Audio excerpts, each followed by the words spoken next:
Hi అండి, welcome to యషిరాస్ kitchen. ఈరోజు బండి మీద చేసే చాట్ని ఇంట్లోనే చాలా టేస్టీగా, చాలా ఈజీగా ఎలా ప్రిపేర్ చేసుకోవాలో మీకు చేసి చూపిస్తాను. టేస్ట్ అయితే చాలా బాగుంటుందండి. మీరు కూడా ఒకసారి ఈ విధంగా ట్రై చేయండి. దీన్ని ఇప్పుడు ఎలా ప్రిపేర్ చేయాలో చూద్దామండి. దీనికోసం ముందుగా ఇలా తెల్ల బఠానీ ఉంటుంది కదండి, దాన్ని ఒక కప్పు తీసుకున్నాను. ఈ తెల్ల బఠానీలో వాటర్ వేసుకొని ఒక 6-7 గంటలు నానబెట్టుకొని ఇలా క్లీన్ చేసుకొని ఒక పక్కన పెట్టేసుకోవాలండి. ఇప్పుడు ఒక కుక్కర్ గిన్నె తీసుకొని ముందుగా నానబెట్టి ఉంచుకున్న ఈ తెల్ల బఠానీ వేసుకోవాలండి. వేసుకొని ఒక 2 బంగాళదుంపల్ని ఇలా పీల్ చేసుకొని ముక్కలుగా కట్ చేసుకొని వేసుకోవాలండి.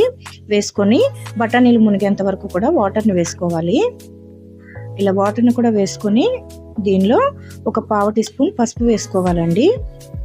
ఇలా పసుపు వేసుకొని మూత పెట్టి ఒక 3 విజిల్స్ వేయిస్తే మనకి బఠానీ అనేది మెత్తగా ఉడికిపోతుందండి. చూడండి, ఇలా ఒక 3 విజిల్స్ తర్వాత ఇలా బఠానీలు చూడండి బాగా ఉడికిపోయాయండి. ఇలా మెత్తగా ఉడకపెట్టుకోవాలి. దీన్ని ఇప్పుడు ఒక స్మాషర్ ఉంటే దాంతో మెత్తగా మెదుపుకోవాలండి. ఇలా మెదుపుకొని ఒక పక్కన పెట్టేసుకోండి.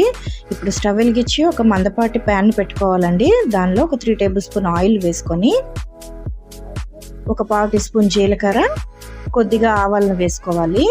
అలాగే సన్నగా తరిగిన పచ్చిమిర్చిని ఒక 3-4 వేసుకోవాలండి. అలాగే ఉల్లిపాయలు ఒక మీడియం సైజు అయితే 2 ఉల్లిపాయలు సరిపోతాయండి. సన్నగా తరిగి ఉల్లిపాయలు వేసుకోవాలి. ఇలా వేసి కాస్త ట్రాన్స్పరెంట్గా ఫ్రై చేసుకోవాలండి. ఈ విధంగా ఫ్రై అయితే సరిపోతుందండి. ఇలా ఫ్రై అయిన తర్వాత ఒక పెద్ద టమాటాని చిన్న చిన్న ముక్కలుగా కట్ చేసుకొని ఒకటి వేసుకోవాలి. వేసుకొని ఒకసారి బాగా కలిసేలాగా కలుపుకోవాలండి. టమాటాలు మెత్తగా మగ్గించుకోవాలండి. అలా అయితేనే చాట్ అనేది టేస్ట్గా ఉంటుంది. ఇలా మూత పెట్టి ఒక 2 నిమిషాలు మెత్తగా మగ్గించుకోవాలి. ఒక 2 నిమిషాలు అయిన తర్వాత మూత తీసి కాస్త టమాటాలని మెదుపుకుంటూ కలుపుకుంటే మనకి టమాటా మెత్తగా గుజ్జులా అయిపోతుందండి. ఇలా కలుపుకున్న తర్వాత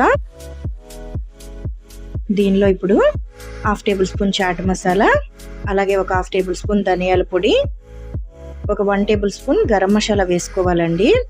అలాగే కారం ఒక 1/2 టేబుల్ స్పూన్ వేసుకోవాలి. కారం ఇంకా మీకు ఎక్కువగా కావాలంటే ఇంకాస్త యాడ్ చేసుకోవచ్చు. ఆల్రెడీ పచ్చిమిర్చి కూడా వేసాం కాబట్టి కారం నేను 1/2 టేబుల్ స్పూన్ మాత్రమే వేసుకున్నాను.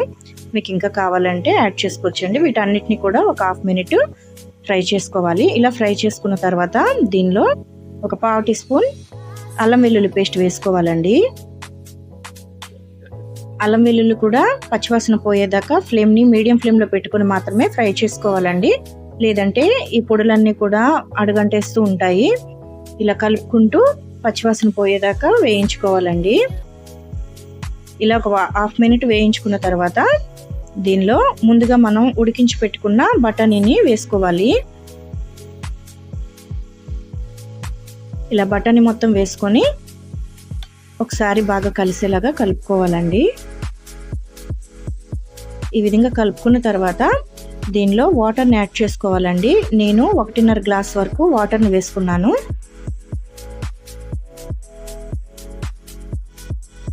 ఇలా వాటర్ని కూడా యాడ్ చేసుకొని రుచికి సరిపడా ఉప్పును వేసుకోవాలండి. ఇలా ఉప్పు కూడా వేసుకొని ఒకసారి అంతా కలిసేలాగా ఒకసారి కలుపుకోవాలి.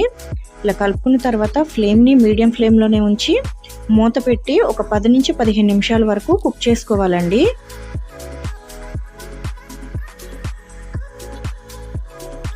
ఇలా ఒక 15 నిమిషాలు అయిన తర్వాత మూత తీసి కలుపుకోవాలండి.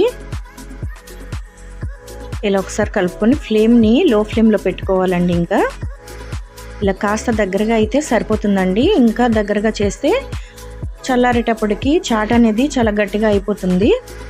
ఈ స్టేజ్లో ఇప్పుడు కాస్త తరిగిన కొత్తిమీరని వేసుకోవాలండి. ఇలా కొత్తిమీరని వేసుకొని ఒక 1 టేబుల్ స్పూన్ బటర్ని యాడ్ చేసుకుంటే టేస్ట్ అనేది చాలా బాగుంటుందండి. ఇలా బటర్ని కూడా వేసుకొని ఒకసారి కలుపుకోవాలి. ఇంతే అండి, స్టవ్ ఆఫ్ చేసి సర్వ్ చేసుకోవడమే. చాలా బాగుంటుందండి. ఈ థిక్నెస్తో అయితేనే చాట్ అనేది చల్లారినా సరే దగ్గరగా అవ్వకుండా బాగుంటుందండి. ఇప్పుడు దీన్ని ఒక బౌల్లో వేసుకొని దీనిపైన సన్నకారపూసని కాస్త వేసుకోవాలండి. ఈ విధంగా సన్నకారపూస వేసుకున్న తర్వాత కార్న్ఫ్లెక్స్ని కాస్త వేయించుకొని వేసుకోవాలి. ఇలా కార్న్ఫ్లెక్స్ కూడా వేసుకొని సన్నగా తరిగిన ఉల్లిపాయలు కాస్త వేసుకోవాలండి.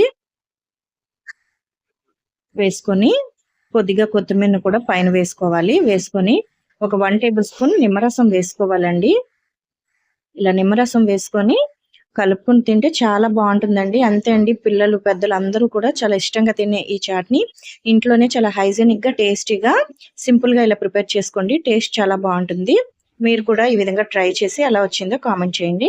ఈ వీడియోని మీ ఫ్రెండ్స్ అండ్ ఫ్యామిలీకి షేర్ చేయండి. ఛానల్‌ని సబ్స్క్రైబ్ చేసుకోండి. వీడియోని లైక్ చేయండి, షేర్ చేయండి. Thank you for watching.